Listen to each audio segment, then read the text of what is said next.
Seems like Nathan, after that Maryland match, didn't feel all that great out there. I mean, he's really been on a roll here recently. And you like the way he's coming along. Yeah, I do. And Nathan always gets himself ready, and he empties the tank out there. He was doing that at 41, and that first adjustment back, you're right, he just didn't have the capacity to do it, and I think he's adjusting to the weight, and he's feeling more comfortable out there, and you're starting to see it in his match. He's getting a lot more energy out, and he's executing a lot crisper. So, I'm real pleased. I think as the season goes on, he's going to continue to get stronger. He just feels better against these 133 guys than he did at 141. Feels like he can just compete. Well, that's a question for him, but it's the weight class he wanted last spring, and then he lost it, and then you get a whole mindset, and he changed his body to 41. But I think as he continues to wrestle this weight class, this is probably the weight class for him for this year, and probably next year he'll move up to 41.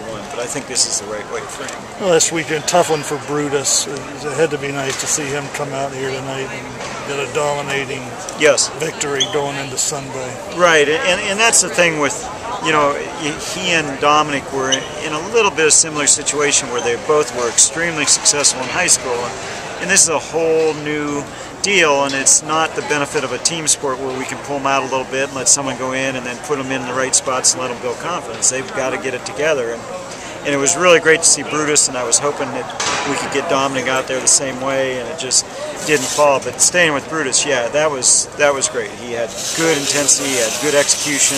He started to feel more comfortable, and you could see him feel more pleased, and he just kept going forward. So hopefully we can get another match like that Sunday, although Sunday I think he's wrestling someone ranked in the top 5 in the country. So hopefully what we'll do is get a good battle out there, and it'll be a good experience. So we'll find out. This is a very tough stretch. Obviously 2 ranked opponents in a row and 3 out of 4.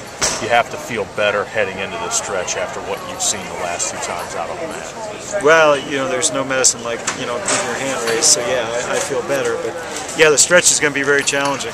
I mean, we're gonna have to put it out there and battle, but the schedule's put together that way. As long as we battle, we're obviously battling to win, but as long as we battle, we're going to take something out of that, and we're going to get better, so that hopefully what we saw that one Saturday we won't see again, and we may lose some, but hopefully they're battles all the way through, and then we're going to get better for it. What do you know about Rutgers? I mean, it's been a while since you've wrestled them, right? We haven't seen them a lot, but they've got a nice team together. They hit a stretch where they had some injuries where they weren't putting their best lineup, but they've got those guys back in, and I would say realistically we're underdogs when I look at the matchups, but it's a match that we wanted on the schedule, that we want that strength of schedule, so hopefully we'll go up and be ready to battle. Obviously a 19-0 start on tight. You guys never really let the gas pedal. Yeah, I mean, the lightweights, where you are in the lineup, you have different responsibilities, but when the lightweights come out and they're really, have high energy and they're executing well, it just makes the rest of the competitors that much more ready to go out. So they have an added responsibility to just give us that good battle, and then it becomes contagious. And the opposite can happen that we did see once this year. So they are held to a higher responsibility, and when they do that, the match starts to roll a little bit better, and the crowd gets happy, and the bench feels some energy, and it's all good.